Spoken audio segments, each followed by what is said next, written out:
What is up, my lifestyle champs? It's Harrison back today with another video. In today's video, we're going to be talking about habits. We're going to be talking about what they are, how they're formed, and how we can change them. Before we get into the video, go ahead and click that like button. Actually, if you don't like it, you don't have to like it. You can dislike it, actually. Tell me why you don't like it, though, so I can possibly improve. Anyways, go ahead and subscribe as well if you want to stay tuned with weekly videos, and turn that bell on. Without further ado, let's jump into the video. Habits. What are they? This is just for the people that want to change the habits in their life, which is literally what creates your life. The habits you have is the life you're going to have, really. Habits are essentially who we are, what we do throughout our days, and yeah, that's about it. So, you can look up some studies on the patient called EP, like E elephant, P Patagonia, EP, and HM. You can look up these in psychology journals, whatnot. Regardless, these two patients essentially helped researchers figure out most of what they know about habits today. So, do some research. They're very interesting cases. I don't have time to cover them, but what are habits made of? Essentially, habits are formed by repeating an action over and over again until the mind accepts it as a routine that you're going to be doing. So it saves energy, basically. What they're made up of is essentially a cue, a craving, routine, followed by a reward. A book I've read, it's called Habits, Why We Do What We Do in Business and in Life. I don't have the actual book, I listen to it on audio. I find listening to books a lot easier for me because I'm a more auditorial listener or learner. That's what I meant to say. Anyways, this is what it is. It might be backwards. Anyways, it's by Charles Duhigg, D-U-H-I-G-G.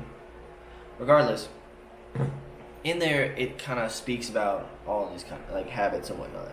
Why they're important to your life is literally because from when you wake up to the morning until you go to sleep, like, I don't know the exact numbers, but like I would say around 75% to 95% of those actions you take are most likely habits. The key to changing these habits is that you can't kill old habits, and learning that helps you identify how to actually rework a habit, because you can't really kill a habit, like I said. You have to be brutally honest with your cues and your rewards, like what makes you start the habit and why you carry out that routine in order to receive what award. So, the key is to rework that middle part, the routine.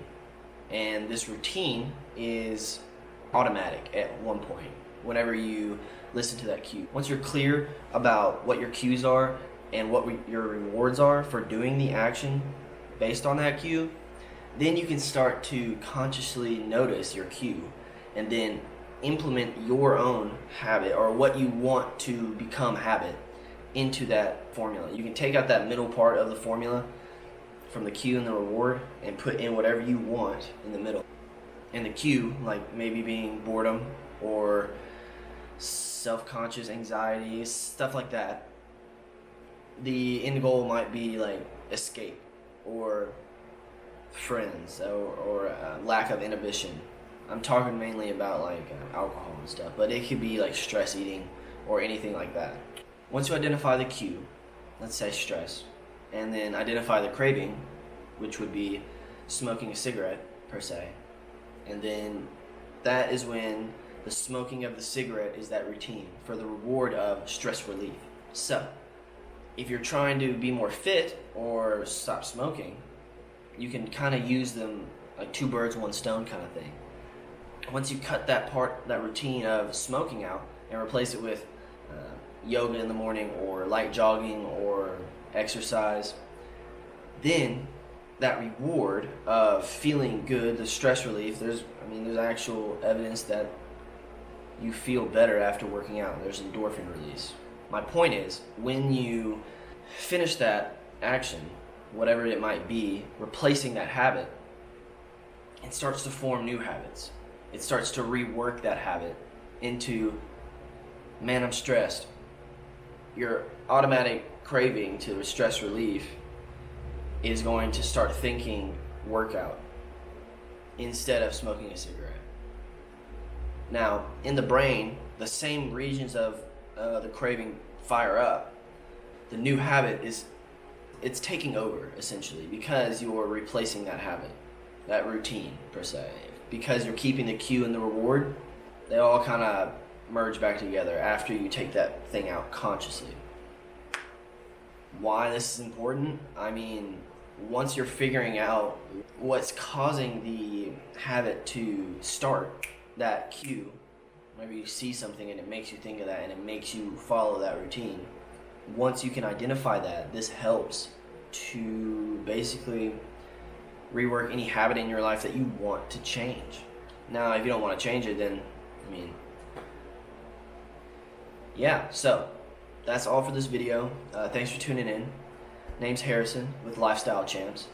If you liked the video, let me know in the comments. If you didn't like the video, let me know in the comments as well. Give it a thumbs up, thumbs down, whatever. Share it with your friends. I'll put the my social media information after. And yeah, give me a subscription and turn on those post notifications to stay updated with weekly videos. Alright. Peace and love to all my lifestyle champs. Thank you.